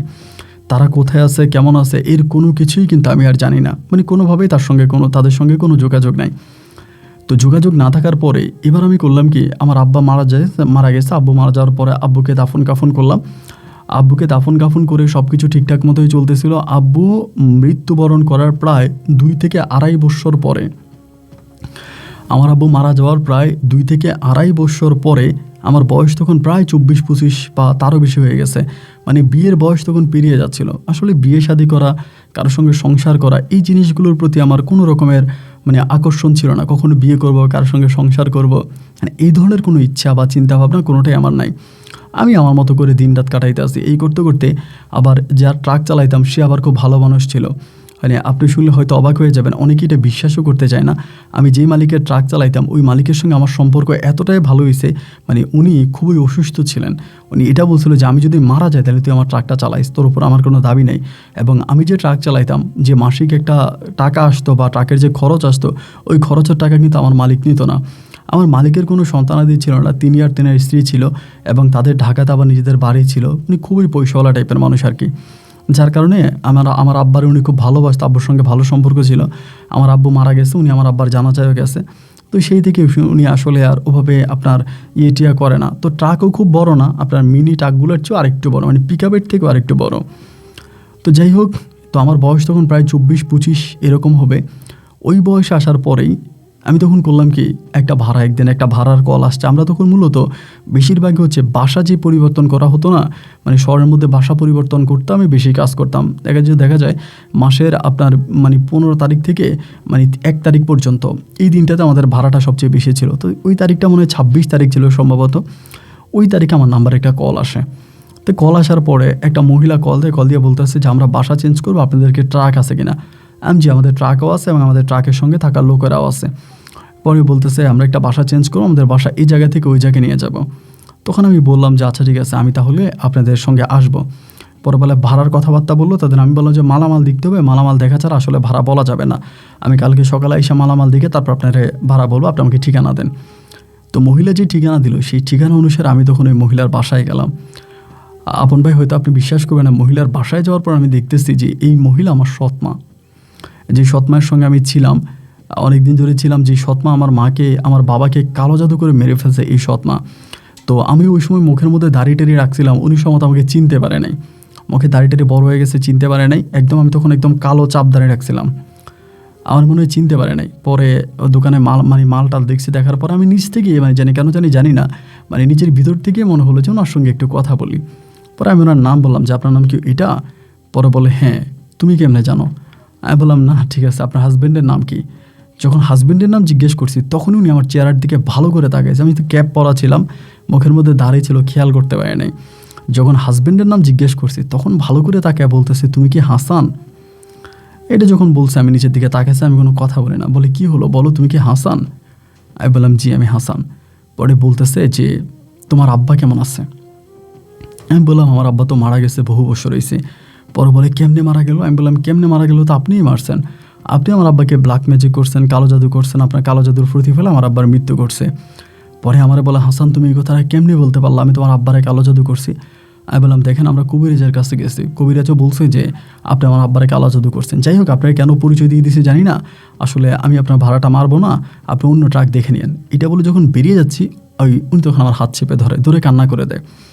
কান্না করে দিয়ে বলতেছে হাসান রে, আমি তোরে আমার ঘরে রাখছি, নিজে তোরে খাওয়াইছি, নিজের সন্তানের মতো দেখছি, কিন্তু হাসান তুই এই কাজটা কেমনে করলি? তুই কেমনে পারবি আমারে ছেড়ে দিতে? আম্মা তোরে এত পছন্দ করি, তুই আমারে ছেড়ে যাইস না, মানে একরকম কান্নাকাটি করতেছে। পরে আমি বললাম যে আপনি চলেন কিভাবে? ওনার বাসায় কিন্তু ফার্নিচারের অভাব নাই, মানে প্রচুর ফার্নিচার, মানে ঘর এত সুন্দর করে সাজানো যা বলার মতো না, দেখলে মনে হয় যেন কয়েক কোটি টাকার মালিক। তো আমি বললাম যে আপনার ঘরে এত ফার্নিচার, এত ডেকোরেটর, মানে এত সরঞ্জাম আপনি এসব থেকে পাইলেন বা আপনি কী করেন? পরে বলে বাজান রে, এগুলো কিছুই আমার না, এগুলো তোর বোনের জামাইয়ের, মানে ওনার মেয়ে যে আছে নাম ছিল চাঁদনি, বলতেছে এটা চাঁদনির জামাইয়ের এবং এই মালামাল সবই চাঁদনির জামাইয়ের। পরে আমি বললাম যে তো বাসা ছেড়ে দিবেন কেন? বলতেছে বাসায় একটু সমস্যা হবে, এই জন্য বাসাটা ছেড়ে দিব, আমরা নতুন একটা বাসা নিব। তাই বললাম যে আচ্ছা ঠিক আছে সমস্যা নেই। পরে আমি অনেক চিন্তা ভাবনা করে ভাবলাম ঠিক আছে ভাড়াটা মেরে দিই, উনি তো আমার পরিচিত মানুষ, তো সমস্যা কী। পরে এই ভাড়াটা মাইরা অন্য একটা বিল্ডিংয়ে তখন তাদেরকে আমি স্থানান্তরিত করলাম। যেহেতু আমার মা হয়, আমার সৎ মা, তাদের বাসায় আমি অনেক দিন ধরে ছিলাম, সেই হিসাবে আমি বললাম যে আপনি আমাকে ভাড়া দিতে হবে না। তো জোরাজোরি করতেছে, না বাজান এটা কেমন কথা, ভাড়া নিয়ে আসা। আমি তখন ভাড়া নেই। তো ভাড়া না নেওয়ার পরে ট্রাক নিয়ে চলে আসে। আমি ওনারে বলছিলাম যে ট্রাকটা আমার নিজের ট্রাক, মানে যে ট্রাকটা আমি চালাই এটা আমার নিজেরই ট্রাক। আসলে ট্রাকটা আমার নিজেরই, কারণ মালিক তখন আমার পুরোপুরিভাবে একরকম ট্রাক দিয়েই দিছে, শুধু ওনার নামে কাগজপত্রগুলো, বাট পুরো ট্রাক আমার দায়িত্বেই চলে এবং উনি আমার কাছ থেকে কোনো একটা টাকাও নেয় না। ট্রাকের কোনো সমস্যা হলে আমি ঠিক করি এবং আমিই চালাই, আমি ভাড়া মারি বা সব টাকা আমার কাছে রাখি। যাই হোক, এরকম করার পরে উনি মাঝে মাঝে আমাকে ফোন দিয়া বলে হাসান তুমি বাইরে কেন থাকবা, তুমি আম্মুর বাসায় চলে আসো, এখানে থাকো। আমি বললাম যে না আমি তো এখানে থাকবো না, আমি বাইরে আছি, বাইরে ভালো আছি। না উনি বলতেছে তোমার মা মারা গেছে, তোমার বাপ মারা গেছে, আমি তো তোমার মা আছি, আমি তো তোমারই মা, তুমি আমাকে ফালাই দিতে পারবা? আমি তো তোমাকে ফালাইতে পারবো না, তুমি তো আমার সন্তান, তুমি আমার বাসায় চলে আসো। উনি একরকম জোরাজোরি করতে করতে আমি একটা পর্যায়ে বললাম যে আচ্ছা ঠিক আছে সমস্যা নাই, আমি আসবো। তো এই বলার পরে আমি ওনার বাসায় আসছি। এখন বাসায় আসার পরে যেটা হয়েছে, ওনার বাসায় আমি থাকতেছি, উনি আমাকে একটা রুম দিল, ওই রুমে থাকতেছে, খাওয়া দাওয়া করতেছি, চলতেছি ফিরতেছি। বাট আমি দেখতাম যে ওনার বাসায় সবসময় একটা মহিলা আসতো, মানে একটা মহিলা ওনার বাসায় সবসময় আসতো, এবং ওই মহিলাটা একটু অন্যরকম ছিল। মহিলাটা ছিল একটা হিন্দু মহিলা, হিন্দু ধর্মাবলম্বী মহিলা, কিন্তু তারাই দেখে না একটু ভয়ঙ্কর ভয়ঙ্কর লাগতো, একটু আশ্চর্যজনক চেহারা ছিল। তো মহিলা আইসা কী করতে এটা আমি জানি না, মানে কেমন জানি একটা অন্যরকম অবস্থান মহিলা তৈরি করতে এখানে আসার পরে। তো এই ঘটনার পরে আমি দেখতাম কি যে আমার যে সৎবোন আছে চাঁদনি কিন্তু আমার সৎবোন না, মানে সৎবোন বলতে ওর বাবা আলাদা, ওর মা ছিল আমার আব্বার ওয়াইফ, ওর মা ছিল কিন্তু ওর বাবা ছিল আলাদা। তো এখানে আসার পরে এই মহিলা কী করতো আমার সৎ মায়ের সঙ্গে এটা আমি জানি না। এই করতে করতে দেখতাম কি যে এই চাঁদনির এক জায়গায় বিয়ে হয়েছে, যার সঙ্গে বিয়ে হয়েছে ওই লোক অনেক পয়সাওয়ালা, অনেক বড় লোক। এই লোক 2-3 দিন পর পরে আসতো, আইসা টাকা পয়সা টয়সা দিয়ে চলে যেত, আবার আসতো, আবার টাকা দিত, মানে এক অন্যরকম অবস্থা। তো ওদের ঘরটার মধ্যেই না ভাই কেমন জানি একটা গেলে একটা মানে শরীরটা চমচম করে, একটু ভয় লাগে। মানে ঘরের বিভিন্ন দেওয়ালে দেওয়ালে একটা অদ্ভুত ধরনের ডিজাইন করা, এবং অনেক ধরনের বিভিন্ন ধরনের অলৌকিক লেখা, মানে ঘরের বিভিন্ন করিডোরে বা এখানে সেখানে অলৌকিক লেখা। তো এই লেখাগুলোর মানে কি আমি সেটাও জানি না, মানে কেন ঘরটা এরকম সেটাও বুঝি না। তো যাই হোক, যেহেতু এই ঘরে থাকতেছে আমি আমার মতো করে থেকে যাচ্ছে, আমি আর কোনো কিছু বলি না। এইভাবে কিছুদিন কেটে যাওয়ার পরেই হলো কি যে যেই লোকটার সঙ্গে আমার বোনের বিয়ে হয়েছে চাঁদনির, ওই লোকটা সবসময় বোনের গায়ে হাত তুলতো, বোনকে মারতো, বোনের সঙ্গে খারাপ ব্যবহার করতো, মানে একটা অন্যরকম অবস্থা। আমার বোন যেরকম ওই লোকটা একই রকম। তাই আমি আমার সৎ মায়েরে বললাম যে কী ব্যাপার, এই লোকটার কাছে কেন বিয়ে দিলেন ওই চাঁদনিরে? চাঁদনি কিন্তু দেখতে শুনতে খুবই সুন্দর ছিল, মানে হাতে গোনা 1000টা মেয়ের মাঝে একটা হবে, এত সুন্দর চেহারা ছিল। তো আমি তখন বললাম যে কেন ওরে বিয়ে দিলেন এরকম একটা লোকের কাছে? এবং আমার সৎমা তখন বলতেছে রেখে দিব, ওই লোকের কাছে আমি আর দিব না, ওই লোক আমার মেয়েরে মারতে মারতে আমার মেয়ের একটা সময় মেরেই ফেলবে, আমি আমার মেয়েকে হারাবো। না না বাপু, আমি আর ওই লোকের ওই বদমাইশের কাছে আমার মেয়ের আর দিব না, আমি ওখান থেকে আমার মেয়েকে নিয়ে আসবো। তাই আমি বললাম যে আসলে নিয়ে আসাটাই ভালো, ওই লোকের কাছে রাখাটা ঠিক হবে না, কারণ এই লোকটা ভালো না, চরিত্রহীন, এবং সে ওরে খুব মারে। তা আমার বোনের তখন ওই বাসা থেকে নিয়ে আসার পরে ওই তখন ঘরেই থাকে। ধরেন আমি ট্রাক চালাইলে তো আর কম টাকা পাওয়া যায় না, ভালো টাকায় পাওয়া যায়, সারাদিন ট্রাক চালাই। আর আমাদের প্রচুর টিপ ছিল, মানে অনেক ভাড়া ছিল। আমি বাজার সাজার থেকে শুরু করে ঘরের যাবতীয় যত কাজ আছে সমস্ত কিছু আমি করি, বাজার করি, এরপরে এটা সেটা সবই আমি করতেছি। এই করতে করতে চাঁদনি তখন আমার সঙ্গে মাঝে মাঝে কথা বলে, বাট একটা বিষয় কি ভাই, আমি যখনই চাঁদনির সঙ্গে কথা বলতাম আমি বুঝতাম সে মানসিকভাবে কেমন যেন একটু মানে অন্যরকম হয়ে আছে। মানে তার মানসিক যে একটা মানুষের যে একটা মানে কেমন জানি সে যখন কথা বলে বা চলাফেরা করে সব কিছুই মানে কেমন জানি একটা অলৌকিক একটা ভাব আমি দেখতে পাচ্ছি। মানে এক কথায় বলতে গেলে একটু মেন্টাল টাইপের, এই টাইপের। এভাবে কিছুদিন কাটার পরে আমার সৎমা একদিন আমারে বলতেছে যে আমি আপনাকে কীভাবে বলবো জানি না ভাই, আমার বলতেও কেমন জানি ভয় লাগতেছে। আমারে বলে যে হাসান, আমি তো আমার মেয়েটারে এর আগে আরও 2টা বিয়ে দিছি। উনি বলছে, মানে এটা ওনার ভাষ্য মতে, এর আগে 2টা বিয়ে দিছি এবং এরপরে একটা টোটাল 3টা বিয়ে হয়েছে আমার মেয়ের। তা আমার মেয়ে টোটাল 3টা বিয়ে হয়েছে, তো কোনো মেয়ে আমার মেয়েটা কারোর সঙ্গে ভালো করে সংসার করতে পারে নাই, কারোর সঙ্গে ভালো করে থাকে নাই, যার সঙ্গে বিয়ে হয়েছে তার সঙ্গে সে আসলে খারাপই করছে, ভালো করতে পারে নাই। তো তুমি যেহেতু আমার ঘরে আসো আমার ছেলের মতো, আমি চিন্তা করতেছি তোমার কাছে আমার মেয়েটারে বিয়ে দিব। আমি তখন বললাম আস্তাগফিরুল্লাহ, আপনি এটা কী বলতেছেন? ওই তো আমার বোন হয়। আমার সৎমা তখন বলতেছে, ও তোমার যেরকম বোন সেরকম বোনের বিয়ে করা যায়, সেরকম বোনের বিয়ে করা যায়, কারণ ওর মাও আলাদা, ওর বাপও আলাদা। আমি তোমার এই পেটেও ধরি নাই, আর তোমার বাবার উরু থেকে ও দুনিয়াতে আসেও নাই, ওর বাবাও আলাদা, মাও আলাদা, সো ওরে তুমি বিয়ে করতে পারো, এটা হাদিস অনুযায়ী করা যায়। আমি তখন বললাম যে না না না, এটা আমার কাছে আসলে ভালো লাগে নাই, ওনার আমি মানা করছি। কিন্তু মানা করার পরেও না কেমন জানি তার চলাফেরা বা সে এত সুন্দর ছিল, এত নম্র ভদ্র ছিল যা বলার মতো না। ওর এই জিনিসগুলোর প্রতি আমি তখন আকৃষ্ট হয়ে পড়ি, এবং আকৃষ্ট হয়ে পড়ে আমার সৎমারে আমি তখন একটা পর্যায়ে নিজ থেকে রাজি হয়ে যায়, মানে ভিতর থেকে আসলে মানে চলে আসে যে না আমি ওর বিয়ে করবো। কারণ ও দেখতে শুনতে যেমন সুন্দরী ছিল, চলাফেরা সর্বদিক থেকে খুবই পারফেক্ট ছিল, যার কারণে আমি নিজে আমার সৎমায়েরে বললাম যে ঠিক আছে সমস্যা নাই, আপনি যদি বলেন তাহলে আমি বিয়ে করতে রাজি আছি। উনি বললো যে আমি চাই আমার মেয়েটাও ঘরে থাকুক, তুমিও আমাদের ঘরে থাকো, আমরা বাইরে আর না চাই। তখন পর্যন্ত কিন্তু আমার যেই সৎমা আছে তার টাকা পয়সার অভাব নাই, ওঢাল টাকা পয়সা, তার গয়না গাটি, শরীরে গয়না গাটি, এবং এক অন্যরকম চলাফেরা। এত টাকা এত গয়না কেন কি আমি না ঠিক বুঝতে পারতেছি না। এই সব টাকার উৎস কি, বা এতগুলো টাকা সে কীভাবে পায়, কোত্থেকে পায়, কীভাবে চলাফেরা করে, আমি মোটামুটি কোনো কিছুই বুঝতে পারি না। এবং বুঝতে না পারার পরে যেটা হইলো যে ঠিক আছে চলক, আমি আমার মতো করে চলতেছি, সেও তার মতো করে চলতেছে। আমি একটা যখন রাজি হলাম, ঘরের মধ্যে আমার সৎমা তখন করলো কি একটা কাজী ডেকে আনলো, এবং কাজীটিকে এনে উনি আমার বিয়ে পড়াবে। বিয়ে পড়াইতে গিয়ে উনি করলো কি, এই বিয়েতে আমার কাবিন দিল 10 লক্ষ টাকা। তো যখনই কাবিন 10 লক্ষ টাকা দিল, আমি তখন একটু অবাক হয়ে গেলাম, কারণ আমার ওই নিজস্ব কোনো সাক্ষী নেই, সবই ওনার সাক্ষী, ওনারই সব, একই ঘরে যেহেতু বিয়ে হচ্ছে, বাইরে তো কোনো লোক দরকার নেই। উনি কাবিন দিল 10 লক্ষ টাকা। 10 লক্ষ টাকা কাবিন দেওয়ার পর আমি একটু অবাকি হয়ে গেলাম এবং জিজ্ঞেস করলাম যে কী ব্যাপার, আপনি কাবিন 10 লাখ টাকা কেন করতেছেন? উনি বলেন, না রে বাবু, আমার মেয়ের এর আগে 3টা বিয়ে হয়েছে, কোনোটাই আসলে আমার মেয়ের সঙ্গে সংসার করে নাই, আমি কম কাবিনে বিয়ে করাইছি এবং কম কাবিনে বিয়ে করার কারণে দেখা যাচ্ছে আমার মেয়েকে নিয়ে সংসার করে আমার মেয়েকে ছেড়ে দেয়। পরে আমি বললাম যে আপনি কম কাবিনে বিয়ে করাইছেন, আপনার মেয়েরে ছেড়ে দেয়, আমি তো আপনার ঘরেই আছি, আর আপনি তো আমাকে সবসময় আপনার ছেলেই বলেন, আর নিজের মেয়েরে আমার কাছে বিয়ে দিচ্ছেন, তাহলে আমার ক্ষেত্রে কেন আপনাকে এত টাকা কাবিন করতে হবে? উনি বলেন, না না না, এর থেকেও কম কাবিনে আমি আমার মেয়েরে বিয়ে দেবো না। বাবারে বাবা, না না, এর থেকে কম কাবিন আমি দিব না। আমি ওনাকে বারবার বলতেছি, আপনি এত টাকা কাবিন করার তো কোনোই প্রয়োজন নাই, এত টাকা কেন করবেন? না, ওনার কথা হচ্ছে এর থেকেও কম টাকা উনি কাবিন করবে না। তা আমিও ভাই তখন একরকম বিপদে পড়ে গেলাম, আবার চিন্তা করে বিয়েটা আবার কেন করলাম, এরকম সেরকমের মাঝে আমি হঠাৎ করে চেঞ্জ হয়ে গেলাম।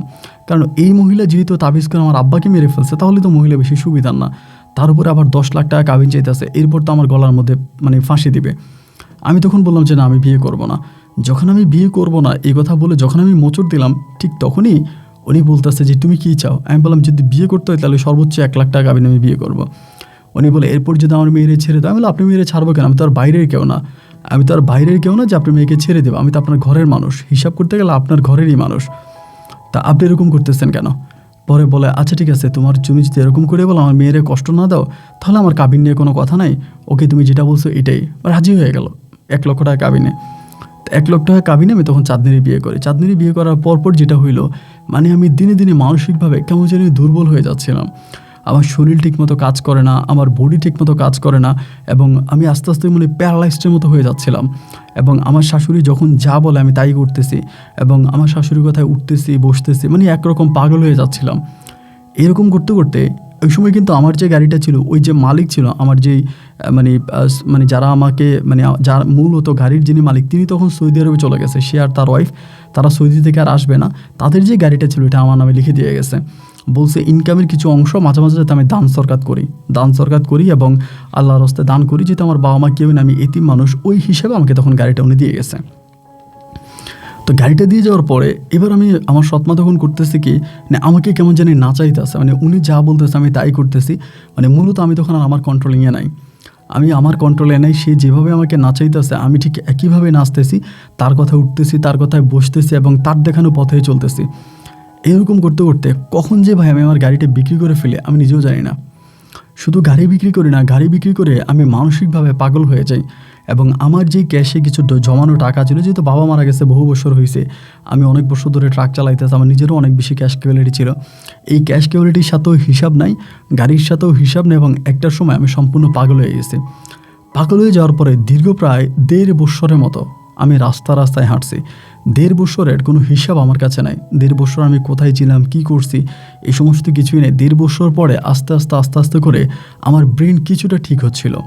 তো যখন ব্রেনটা ঠিক হচ্ছিল, আমার সর্বপ্রথম যে স্মৃতিটা মনে পড়ে ব্রেনটা ভালো হওয়ার পরে, একটা দোকান থেকে একটা লোক আমাকে গরম পানি মেরে দিছিল। এটাই আমার মনে পড়ে, এটা থেকেই শুরু আর কি, ব্রেন কাজ করা শুরু। একটা লোক একটা দোকান থেকে আমার গরম পানি মারছে, এবং এই জিনিসটা আমার স্পষ্ট মনে আছে। এবং এরপর থেকে আস্তে আস্তে করে আমি কেন রাস্তায় ভিক্ষা করি, আমি কেন রাস্তায় থাকি, আমি কেন রাস্তায় খাই, আমার জীবন এরকম কেন, এই প্রশ্নগুলো তখন আমাকে প্রশ্নবিদ্ধ করতে করতে একটা পর্যায়ে আমার স্মৃতিশক্তি ঠিক হয়ে যায়।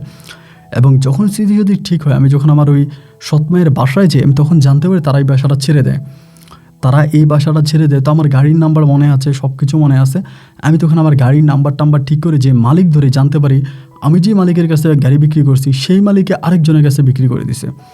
তো গাড়িতে আমার কোনো সমস্যা নাই, তাহলে আমার কোথায়, আমার বউ কোথায়, আমার বউ চাঁদনি কোথায়? আমি তখন ওরে খোঁজা শুরু করছি। তো আমার কাছে ওদের যে অ্যাড্রেস ছিল, ওদের যে লোকাল অ্যাড্রেসটা আমার মনে আছে, এবং লোকাল অ্যাড্রেস নিয়ে আমি যখন গাজীপুরের ওইদিকে যাই, ওইখানে যাওয়ার পরে দেখতে পাই যে অ্যাড্রেস আমি চাঁদনিকে বিয়ে করেছিলাম, মূলত চাঁদনির অ্যাড্রেস সেটা না, ওই অ্যাড্রেসে চাঁদনি থাকে না, ওইটা আসলে ভুয়া একটা অ্যাড্রেস, বা যে কাবিনের পেপার যেটা সেটাও ভুয়া করছে, এবং যে ঠিকানা দিছে ঠিকানাগুলোও ভুয়া। আমি তখন একটু অবাকই হয়ে গেলাম, কী ব্যাপার, আমার সৎ মা কেন জেনে শুনে আমার সঙ্গে এই কাজটা করলো? প্রথমে 10 লাখ টাকা কাবিন চাইলো, পরে 1 লাখ টাকা। তো 10 লাখ আর 1 লাখে বড় কথা না, আমার সব কিছু মিলে আমার কাছ থেকে প্রায় ওরা 30 থেকে 35 লাখ টাকার মতো নিয়ে গেছে, আমার গাড়ি টাড়ি সব কিছু মিলে। তো ওরা তো আমার কাছ থেকে আমার পুরো ফকির বানাই দিয়েছে, গাড়ি বিক্রি করে আমি টাকাও সব আমার সৎ মায়ের দিয়ে দিছে। কেন যে দিয়ে দিছে আমি সেটাও বুঝতে পারি না। পরে তাদেরই এক আমার ওয়াইফের এক বান্ধবী হয় সম্পর্কে, বান্ধবী হয়, ওই মেয়েটার সঙ্গে চাঁদনির মোটামুটি একটা ভালো সম্পর্ক ছিল। চাঁদনি মাঝে মাঝে ওদের বাসায় যাইতো আইতো। ওই মেয়েটার একদিন আমি ধরছি, ধরার পর আমি বললাম যে দেখো এমন এমন ঘটনা, আমার বউয়ারি তো পাই না, ও কুই চলে গেছে। পরে মেয়েটা বলতেছে, ভাইয়া আমি ওনাদের ঠিকানা জানি, কিন্তু ওনাদের ঠিকানা বললে ওর মা আমার ক্ষতি করবে, ওর মা অনেক ডেয়ারিং, ওর মা অনেক কিছু জানে, আমার ক্ষতি করবে। আমি বললাম যে দেখো আমি আসলে তোমাদের কোনো ক্ষতি করবো না, বা তোমার নাম আমার শাশুড়ির কাছে কারো কাছে বলবো না, ওরা কোথায় আছে আমার অ্যাড্রেসটা দাও। আর কেনই বা আমার ওয়াইফ আমার কোনো খবর নিল না। পরে এই মেয়েটা আমাকে বলতেছে, আপনার ওয়াইফ আপনার খবর নেবে কি? আপনি জানেন আপনার ওয়াইফের জীবনে কী হয়ে গেছে? আমি বললাম কী হয়ে গেছে? ওই মেয়েটা তখন বলতেছে, আপনার ওয়াইফ এই পর্যন্ত ওর জানা মতো প্রায় 7টা বিয়ে করছে। আমি বললাম 7টা বিয়ে করছে? আমি তো জানি আমার শাশুড়ি বললো এর আগে তার 3টা বিয়ে হয়েছে। বলে 3টা না ভাইয়া, এর আগেও 7টা বিয়ে হয়েছে, এবং এই প্রতিটা বিয়েই খুব পরিকল্পিতভাবেই হয়েছে।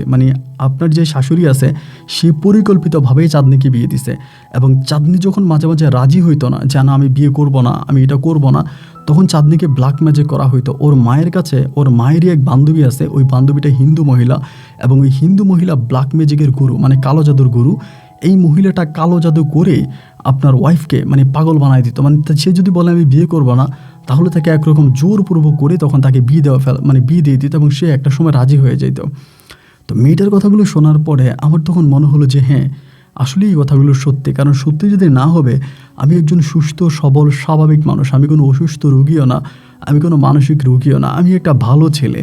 এইরকম একটা ছেলে হওয়ার পরও আমি কেন আমার গাড়িটা বিক্রি করে দিলাম? শুধু গাড়ি বিক্রি করে আমি ক্ষান্ত হইনি, গাড়ি বিক্রির যে টাকা ছিল সেই টাকাগুলো আমার শাশুড়িকে দিয়ে দিলাম, এবং টাকাগুলো দেওয়ার পরে একটা পর্যায়ে আমি পাগল হয়ে তাদের বাসা থেকে বেরিয়ে গেলাম, এবং বিগত অনেকগুলো মাস আমি রাস্তায় ঘুরলাম। এই ঘটনাগুলো আমার সঙ্গে কেন ঘটলো? তার এই মেয়েটা যা বলছে সবই সত্য। আমার শাশুড়ি আমাকে ব্ল্যাক ম্যাজিক করছে, এবং ব্ল্যাক ম্যাজিক করে আমার সর্বস্ব নিয়ে গেছে। পরে মেয়েটার আমি বললাম যে দেখো আমি তোমার কোনো ক্ষতি করব না, তুমি জাস্ট আমাকে ঠিকানাটা দাও। এইবার মেয়ে যেই ঠিকানা দিল সেই ঠিকানার কথা শুনে ভাই আমি আরও অবাক হলাম। এইটা যে আমি তাকে ছেড়ে দেওয়ার পরে, বা আমার বউ থাকা অবস্থায় তাকে তার মা আরেক জায়গায় বিয়ে দিয়ে দিচ্ছে। যেখানেই বিয়ে দিচ্ছে মা আমি একসাথে থাকতেছে, ওই লোক মাঝে মাঝে ওর সঙ্গে থাকতেছে। তারপরে আমি চিন্তা করলাম যে না, এটা তো খুব বাজে অবস্থার দিকে যাইতেছে, খুব খারাপ অবস্থায় যাইতেছে। যে কোথায় বিয়ে দিয়েছে, এই মেয়ের কাছ থেকে তাদের বাসার অ্যাড্রেস এবং চাঁদনিকে নতুন করে যেখানে বিয়ে দিয়েছে সেই অ্যাড্রেস, এই দুটো অ্যাড্রেস আমি তখন নিলাম। এবং নেওয়ার পর ওর মা যে বিল্ডিংয়ে ভাড়া থাকতো, প্রথমে আমি এই বিল্ডিংয়ের আশেপাশে হাঁটা শুরু করলাম। তো আমি যখন শারীরিকভাবে সুস্থ হয়ে যাই, ঠিক হয়ে যায়, আমি পুনরায় আবারও আরেকটা কোম্পানিতে চাকরি নিয়ে নিই। তো ট্রাক চালানো ট্রাকের ড্রাইভিংয়ের চাকরি নিয়ে নিয়ে আরেকটা কোম্পানিতে চাকরি করি। তো ওনাদের ওই বিল্ডিংয়ের আশেপাশে ঘুরতাম, আমি ওর মাকে দেখতাম, এবং মাঝে মাঝে দেখতাম যে একটা লোক ওদের বাসা আসতেও যাইতো। দাঁড়ানোর মাধ্যমে জানতে পারি এটা চাঁদনির হাজব্যান্ড। তো সেই লোকটাকে একদিন আমি ধরে বললাম যে ভাই দেখেন এমন এমন ঘটনা। তো আমি তো আসলে চলাফেরা একটু পাগলের মতো ছিল, যেহেতু আমি দীর্ঘদিন পাগল ছিলাম। এই লোকটা আমার বলতেছে, এই পাগল তুই কী বলিস আমার বউর সম্বন্ধে? আমার বউর এর আগে একটা বিয়েও হয় নাই। তারে আমি কোনোভাবেই বিশ্বাস করে দিতে পারি না যে আপনার আগেও তার প্রায় 8টার মতো বিয়ে হয়েছে। না, উনি বিশ্বাসই করে না, উনি কোনোভাবেই এটা বিশ্বাস করে না যে তার ওয়াইফের এর আগে বিয়ে হয়েছে। আমি বিশ্বাস করাইতেই পারলাম না। তো না পারানোর পরে আমি তখন করলাম কি, যে যেভাবে হোক এটার একটা বিধি ব্যবস্থা করতে হবে। তো যেখানে ট্রাক চালাইতাম ওইখানে একটা ছেলের সঙ্গে আমার পরিচয় হয়, নাম ছিল ফয়সাল। এবং এই ছেলেটা মোটামুটি একটু সন্ডা টান্ডা টাইপের, একটু গুন্ডা টাইপের। এই ফয়সালের লাগে পরিচয়, যেহেতু আমি ট্রাক চালাইতাম ওর সঙ্গে পরিচয়। ছেলেটারে বললাম যে দেখ ভাই এমন এমন ঘটনা। এগুলো বলার পর ও বলে একটা কাজ করেন, আপনি আপনার ওয়াইফকে উঠে নিয়ে আসেন। আমি বললাম যে আমার ওয়াইফকে আমি কীভাবে উঠে নিয়ে আসবো? আমার শাশুড়ি তো সারাক্ষণে আমার ওয়াইফের আশেপাশে ঘুরতে থাকে, এবং চাইলে তো আমি আমার ওয়াইফকে উঠে আনতে পারবো না, কারণ আমার শাশুড়ি আমার ওয়াইফকে সবসময় ব্যারিকেড দিয়ে রাখে। পরে বলতেছে ভাই আপনি যদি বলেন আমি উঠে এনে দিব, আপনি শুধু আমাকে অ্যাড্রেসটা দেন। পরে আমি তার অ্যাড্রেস ঠিকানা সব কিছু দিলাম। দেওয়ার পরে এর 2 দিন পরে ও একদিন আমার বলতেছে ভাই আপনার ওয়াইফকে উঠানোর সুযোগ আসছে, উঠাই দিব কিনা? আমি বললাম উঠে দাও, উঠে আনো। বলো কই আসেন? আমি বলি এই জায়গায় আসি। পরে তার সঙ্গে একটা কন্ট্রাক্টে গেলাম। কন্ট্রাক্টে যাওয়ার পরে তারা কীভাবে তারা উঠে নিয়ে আসছে আমি জানি, কি বাসা থেকে আনছে না বাইরে থেকে আনছে, কোত্থেকে আনছে নিয়ে আসছে, একদম হাতটাত বাইন্দা আমার কাছে নিয়ে আসছে। আসার পরে অবাক করা বিষয় কি জানেন, ও আমাকে চিনে না। ওর যখন আমার এখানে বাইদা আনছে, আনার পরে ও আমাকে চিনতে পারে না। আমি বললাম চাঁদনি তুমি আমার চিনো না? বলে না। তুমি আমরা কখনো দেখো নাই? বলে না। যে চাঁদনি আমি হাসান, হাসান ড্রাইভার, তোমার আগের স্বামী, তোমার সৎ ভাই। সে না না, আমি তো আপনাকে চিনি না। তা আমি প্রথমত মনে করলাম ও মনে হয় অভিনয় করতেছে, মানে আমার কাছ থেকে ছুটে যাওয়ার জন্য বা চলে যাওয়ার জন্য। যে বাসায় তারা আমি আছি ওই বাসায় তারা আমি আটকায় রাখছি, আর আমি যে তারা আটকায় রাখছি সে আটকায় আছে, সে যেতেও চায় না। মানে এমন না যে একটা মানুষকে বেঁধে রাখলে সে যাওয়ার জন্য যে একটা পাগলামি করে আমি চলে যাবো, আমাকে ছেড়ে দেন বা এরকম কিছু, ওটা ওইরকম কোনো কিছু তার মাঝে দেখি না। তারা আমি আটকায় রাখছি, সে আটকানো অবস্থায় বেশ ভালোই আছে, খাবার দিতেছে, খাচ্ছে, গোসল করতেছে, চলতেছে, মানে সবই তার ঠিক আছে।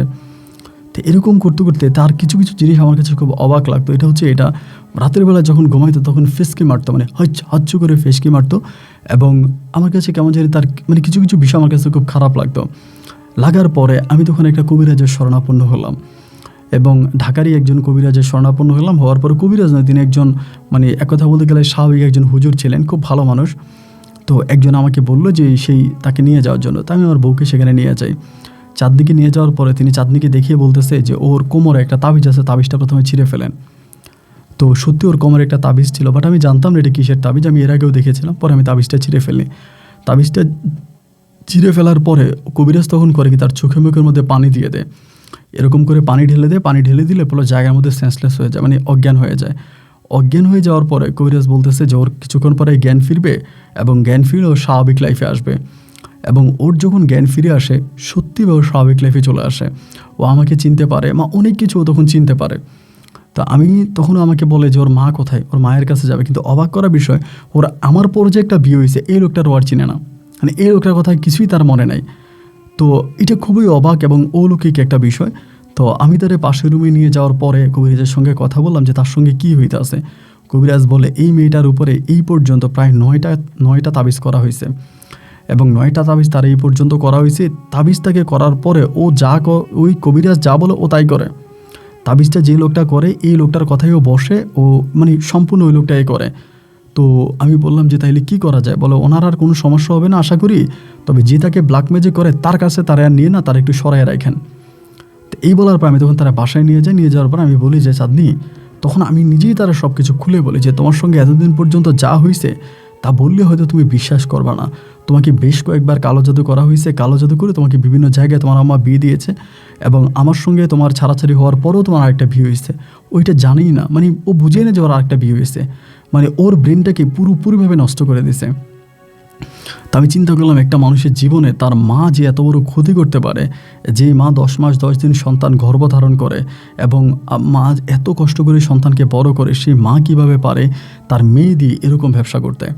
আমি তখন চাঁদনিরে বললাম যে চাঁদনি, তুমি সব কিছু ভুলে যাও, তুমি আর এই সমস্ত কিছু মনে রাখো না, আর এই মায়ের কাছেও কখনো যাইও না। তো ও নিজ থেকে আমাকে বলে যে আমি আর আমার মায়ের কাছে যেতে চাই না, আমি আপনার সঙ্গেই থাকতে চাই এবং আমি আপনার সঙ্গেই থাকবো। তো আমি বললাম যে ঠিক আছে, তাহলে কখনোই তোমার মায়ের কাছে যাবো না? তো বলে না, আমি কখনোই যাবো না। এর পরের ঘটনাটা কী ঘটলো জানেন? আমার সঙ্গে ভালোভাবেই চলতেছে, আমাদের খাওয়া দাওয়া চলাফেরা সব কিছু ঠিকই আছে। ওর মায়ের আর কোনো আমি খোঁজ খবর নিলাম না যে ওর মা কোথায় আছে, কী করতেছে, সব কিছু আমি মানে রাখলাম। কয়েকটা দিন, মানে এই ঘটনার কয়েকটা দিন পরেই দেখা গেলো কি জানেন, ও রাতের বেলায় ঘুমানোর সময় কার সঙ্গে জানি কথা বলে। চাঁদনি ঘুমানোর সময় কার সঙ্গে জানি কথা বলে, কারে জানি বলে না আমি যাবো না, আমি যাবো না, আমাকে নিতে পারবি না, এরকম করে কথা বলে। তো আমার তখন ঘুম ভেঙে যায়। তারপর আমি জিজ্ঞেস করি যে তুমি কার সঙ্গে কথা বলো, কারে বলো তুমি যাবা না, তোমাকে নিতে পারবে না, এগুলো কারে বলো? পরে বলতেছে আমি জানি না কারে বলি।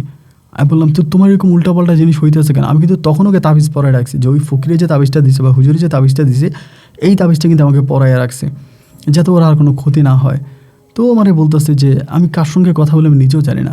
আমি চাঁদনি, এটা তুমি কী বলো, তুমি কার সঙ্গে কথা বলো এটা তুমি নিজেও জানো না, এইটা কি কোনো কথা হইলে বলো? তখন আমার বলতেছে আমার ভালো লাগে না, আমি এই করবো, আমি সেই করবো, এটা সেটা উল্টাপাল্টা কথাবার্তা বলে।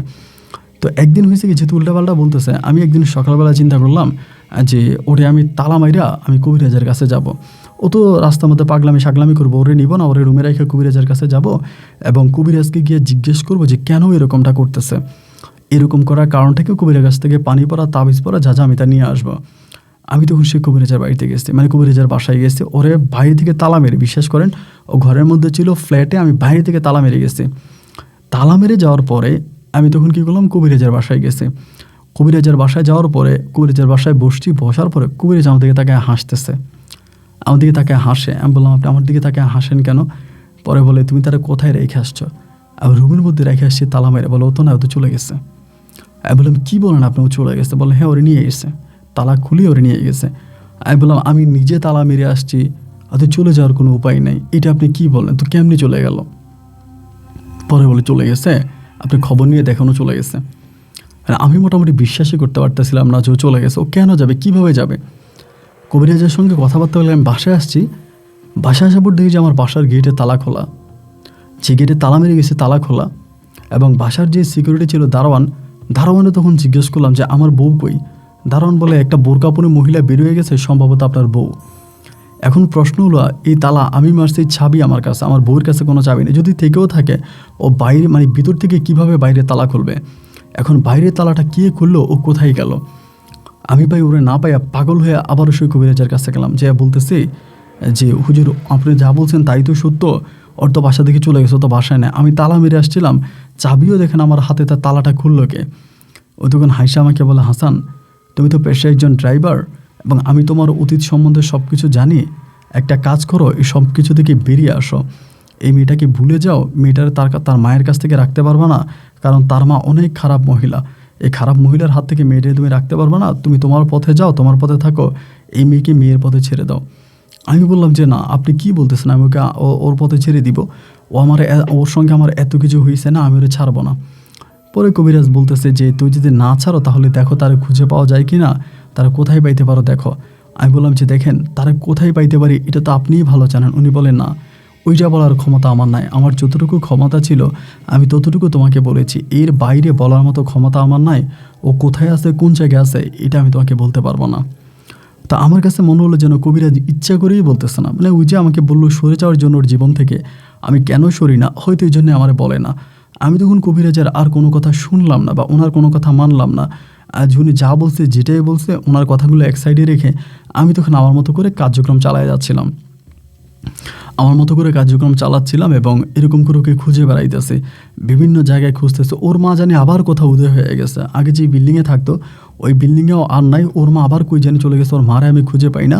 কিন্তু আমি চাঁদনিরে খুঁজতে শুরু করলাম, ওরে খুঁজতেছি বিভিন্ন জায়গায়, এখানে সেখানে, এমন কোনো জায়গা নাই যেখানে আমি ওরে খুঁজি নাই।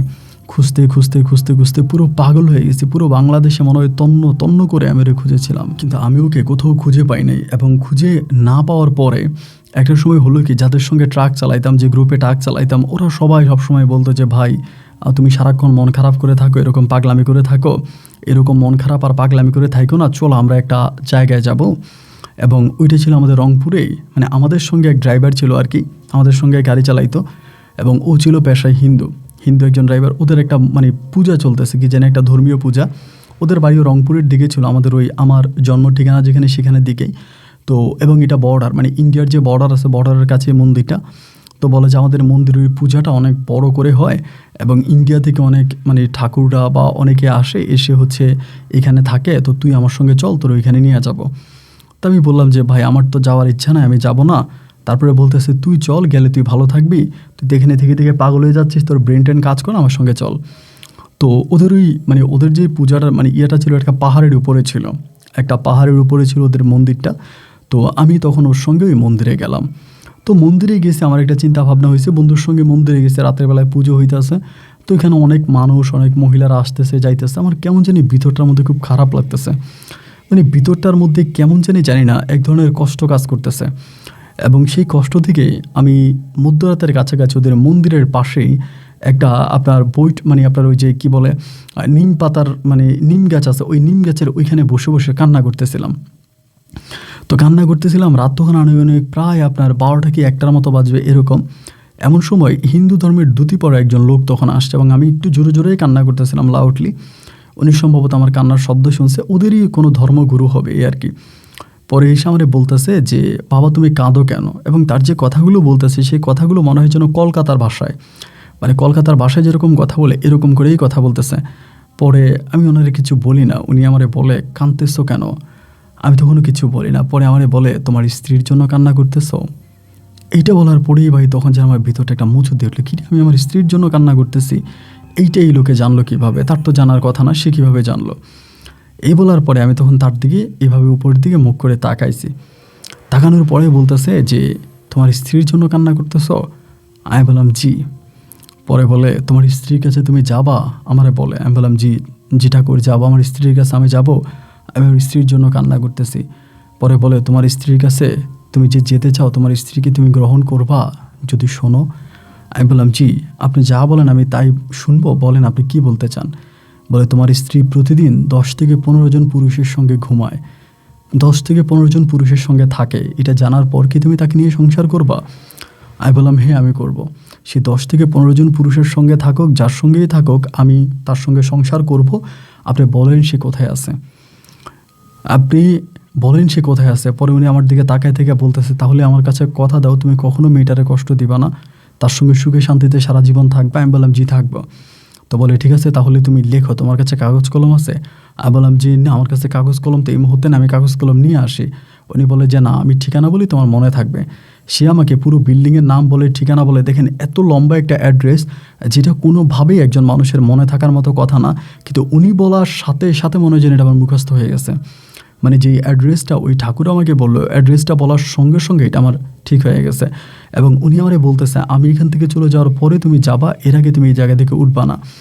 এটা বলার পরে এই লোকটা তখন আবারও এই সাইড দিয়ে ঘুরে এসে যখন মন্দিরের দিকে ঢুকলো, আমি তখন সেখানে এসে দাঁড়াইলাম।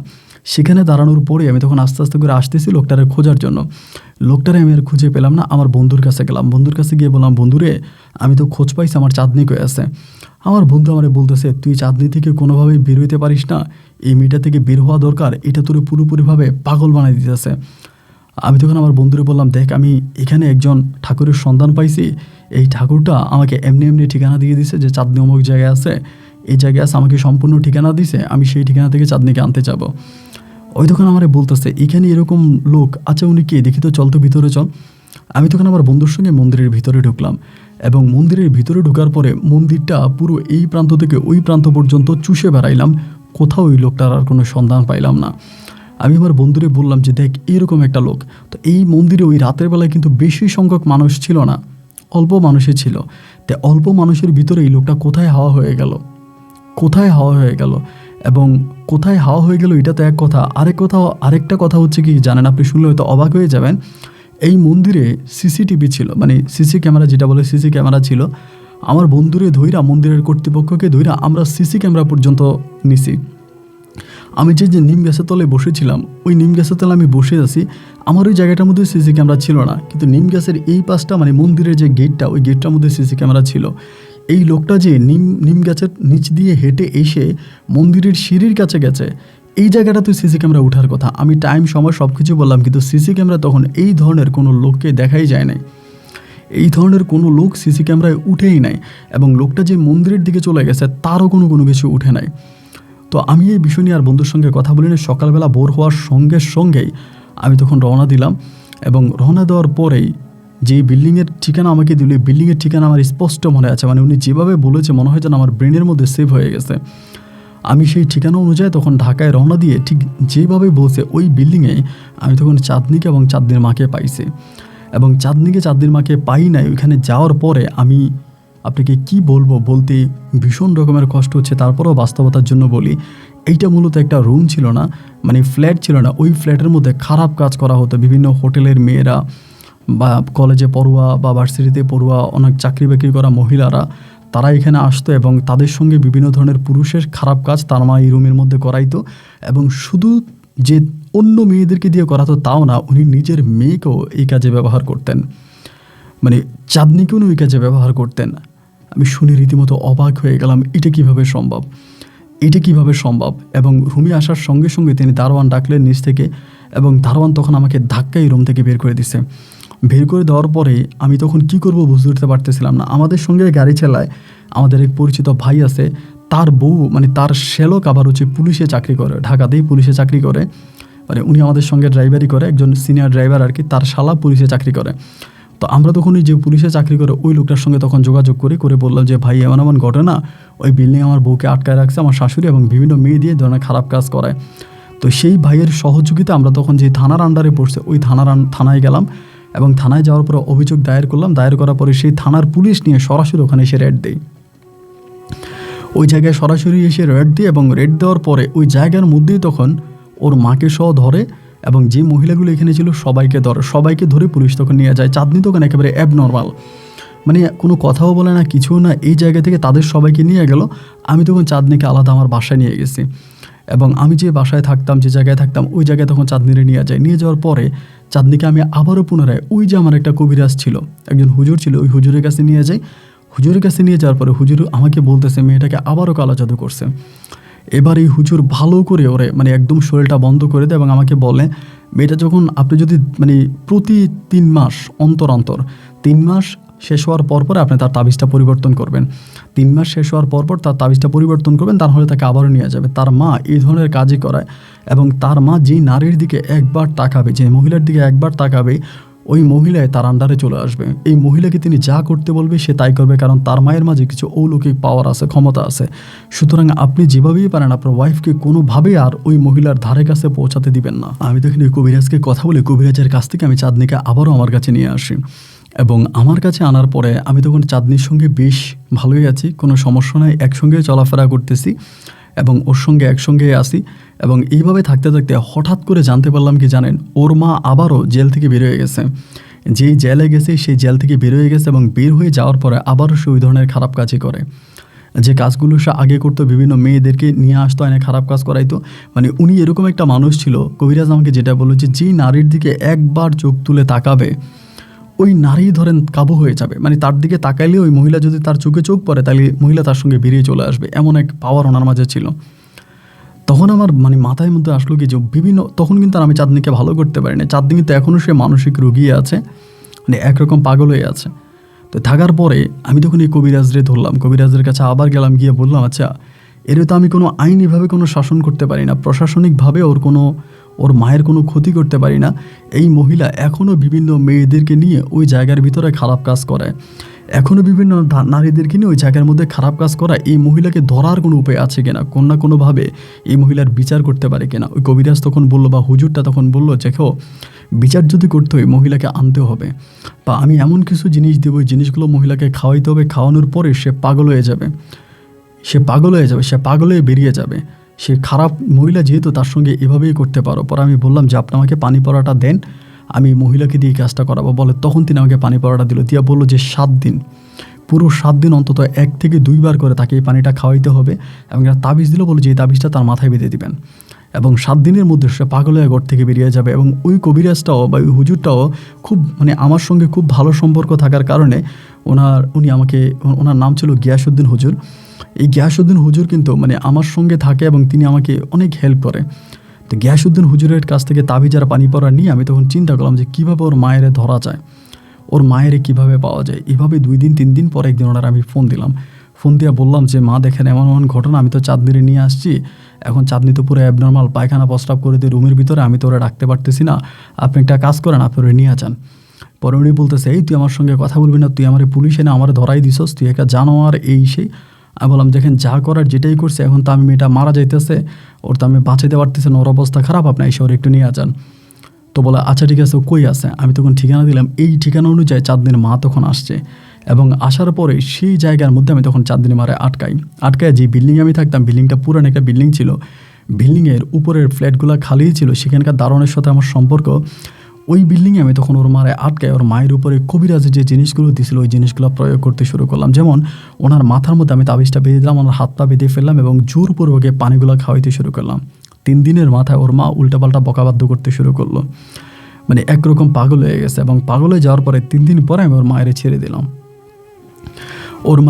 দিলাম, এবং ওর মাকে ছেড়ে দেওয়ার পরে ওর মা করলো কি, এই জায়গা থেকে বেরিয়ে এই বিল্ডিংয়ের সামনে একটা মাঠ আছে, ওই মাঠের মধ্যে গিয়ে পাগলামি শুরু করলো। তখন এলাকার লোক দেখলো যে নতুন এক পাগলের আবির্ভাব হয়েছে। তখনই মানুষ ওর মায়ের খাবার দিত, পানি দিত, এই দিত, ওই দিত। ওই মহিলা তখন খাইতো এবং এই জায়গার মধ্যে সে সম্পূর্ণ পাগল হয়ে পড়ে থাকে, সম্পূর্ণ পাগল। এবং এই মাঠের মধ্যে পাগলামি করে, তারা কেউ খাবার দিলে খায়। এই বিষয়গুলো কিন্তু চাঁদনি কিন্তু আর জানে না, চাঁদনি কোনো কিছুই জানে না। এভাবে আস্তে আস্তে করে প্রায় 6-7 মাসের মাথায় আমার চাঁদনি কিছুটা ঠিক হয়ে যায়, চাঁদনি কিছুটা ভালো হয়। এবং চাঁদনি ভালো হওয়ার পরে আমার চাঁদনির ঘরে আমার একটা কন্যা সন্তান হয়। আমার মেয়েটা হওয়ার প্রায় 2 থেকে 3 মাসের মাথায় ওই যে হুজুরটাকে দিয়ে আমি চাঁদনির মাকে ব্ল্যাক ম্যাজিক করছিলাম, ওই হুজুরটা মৃত্যুবরণ করে, মানে গিয়াসউদ্দিন হুজুর মারা যায়। এবং তিনি অনেক বয়স্ক ছিলেন, বয়সজনিত কারণেই তিনি মারা যায়। এবং তিনি মারা যাওয়ার পরে আমি আর তখন কোনো কিছুই করলাম না, নিজে নিজে ব্যবসা বাণিজ্য করতেছি, গাড়ি চালাইতেছে, এবং আলহামদুলিল্লাহ আপনার দোয়ায় আমি এই মুহূর্তে 2টা সিএনজি এবং একটা ট্রাকের মালিক। এবং আজ বহু বছর ধরে আমার শাশুড়িকে আমি নিজেই পাগল বানিয়ে রাখছি। উনি এখনও এই মাঠের মধ্যে পাগলামি করতেছে। আল্লাহর রহমতে আমার 2টা কন্যা এবং একটা ছেলে সন্তান আছে। আমার 2টো মেয়ে এবং একটা ছেলে আছে, তারাও মোটামুটি ভালো। তো তারাও তাদের নানির কাছে যায়, এবং আমার বউ চাঁদনি, সেও মাঝে মাঝে তার মায়ের কাছে যায়। চাঁদনিও জানে তার মা পাগল, আমার মেয়েরা, আমার ছেলে, সেও জানে তার নানি পাগল, ওর কাছে যায়, ওর সঙ্গে কথাবার্তা বলে। উনি ওই রাস্তার মধ্যে পাগলামি করতে থাকে, আবার এই মাঠের বাইরে কিন্তু জানে, মাঠের এরিয়ার মধ্যেই ঘুরতে থাকে। তো এখন তো রমজান মাস, হঠাৎ করে আমার ভিতরে কেন জানি মনে হচ্ছে যে বহু বছর তো আমি তারা পাগল বানায় রাখছি, এখনও সে পাগল আছে, কিন্তু আমি যদি তার চিকিৎসা করি তাহলে হয়তো সে ভালো হয়ে যাবে। তো চাঁদনি আমাকে অনেক বলতো তুমি মায়ের চিকিৎসা, আমি তো অনেক চিকিৎসা করছি, তোমার মা ভালো হয় নাই। আর চাঁদনি নিজ থেকে কোনোভাবে তার মায়ের চিকিৎসা করেও না, বা সে করতেও চায় না, আর সে তার মায়ের কাছ থেকে খুব কষ্ট পাইছে। তো এখন আমার কাছে কেন জানি মনে হয়, মানে এই বিশেষ করে রোজার মাসটা আসার পর থেকেই এই মহিলাটা যে পাগলামি করে, মাঝে মাঝে শীতের মধ্যে দেখতাম এই মাঠের মধ্যে দৌড়ায়। তো একবার কেন জানি মনে হয় যে ওনারা ভালো করার একটা ব্যবস্থা আমি করি। আমি এই পর্যন্ত কোনো হুজুর কবিরাজ দেখাইনি, যেহেতু আমি কালো জাদু করছি, আমি কোনো না কোনোভাবে তার কালো জাদু কেটে দিলে সে হয়তো ভালো হয়ে যেতে পারবে। তো ভালো তারে আমি করবো কি না এই জিনিসটাই চিন্তা করতেছি। আমি চাইলে তারা ভালো করতে পারি, এবং তার ভালো করতে গিয়ে আমার নিজের কোনো ক্ষতি হয়ে যাবে কি না আমি সেটাই বুঝতেছি না। ইদানিং আমার মেয়েটা আমার শাশুড়ির কাছে যায়, আমার শাশুড়ি জড়ায় ধরে আদর করে। এই জিনিসগুলো দেখলে মনে হয় যে মহিলাটারা ভালো করলে আমাদের সঙ্গে যদি থাকে, আদৌ সাকে ভালো করাটা ঠিক হবে কিনা আসলে আমি এটাই বুঝতেছিলাম। এই চিন্তাটার মধ্যে থেকে আপনাকে আমার কথাগুলো লিখলাম। যদি পারেন, আমার ওয়াইফ হয়তো আপনার মাঝে মাঝে দিয়ে একটা গল্প শোনে, ও হয়তো এটা শুনলে খুব কষ্ট পাবে, এবং তারপরও আমি আপনাকে বলছি, আপনি যদি সম্ভব হয় নাম ঠিকানাগুলো একটু হাইড করে আমার গল্পটা রেকর্ড করবেন, অথবা না করলেও আমাকে একটা পরামর্শ দেবেন যে আসলে কি করতে পারি। ভালো থাকবেন, আসসালামু আলাইকুম। প্রিয় বন্ধুরা, সবাইকে অনেক বেশি ধন্যবাদ এ পর্যন্ত আমার সঙ্গে থেকে রংপুরের ভাই ড্রাইভার হাসান আলীর জীবনের এই অলৌকিক ভয়ানক বাস্তব গল্পটা শোনার জন্য। আমি গল্পের শুরুতে আপনাদেরকে বলেছিলাম যে গল্পটা শেষ পর্যন্ত শুনে একটা মন্তব্য করবেন, কারণ আপনাদের মন্তব্যের মাধ্যমে হয়তো একজন মহিলা তার নতুন জীবন পেতে পারে। সেই মহিলাটাই হলো চাঁদনির মা এবং হাসানের শাশুড়ি। এখন আমি গল্পটা যখন পড়েছিলাম তখন অনেকক্ষণ ধরে চিন্তা করতেছিলাম, একবার হয়তো হাসান ভাইকে ইমেল করবো যে আপনি আপনার শাশুড়িকে ভালো করে দেন। আবার ভাবতেছি এই মহিলা তার জীবনে যা করেছে, নিজের মেয়েকে দিয়ে খারাপ কাজ করানো, নিজের মেয়েকে বিভিন্ন জায়গায় বিয়ে দিয়ে অর্থ আত্মসাৎ করা থেকে শুরু করে এমন কোনো কাজ নাই সে করে নাই। এবং সেই মহিলাকে ভালো করে দিলে সে আদৌ ভালো হবে কিনা বা ভালো থাকবে কিনা এইটা আসলে আমি ক্লিয়ার বুঝতেছি না। যার জন্যই গল্পটা রেকর্ড করা এবং আপনাদের কাছে একটা পরামর্শ চাওয়া। আপনাদের একটা পরামর্শ হলে হাসান হয়তো তার জীবনে একটা সঠিক সিদ্ধান্ত নিতে পারবে। আজকে বহু বৎসর যাবৎ তার শাশুড়িকে সে নিজেই পাগল বানায় রাখছে। সুতরাং আপনাদের মতামত আমি আশা করছি, এবং হাসান ভাই যেহেতু গল্প লিখেছেন তিনিও আপনাদের মতামত আশা করে আপনারা অবশ্যই কমেন্ট বক্সে একটা সঠিক মতামত লিখবেন। বন্ধুরা, যেখানে বিদায়, দেখা হবে নতুন দিন নতুন কোনো গল্পে। আল্লাহ হাফেজ এন্ড আসসালামু আলাইকুম।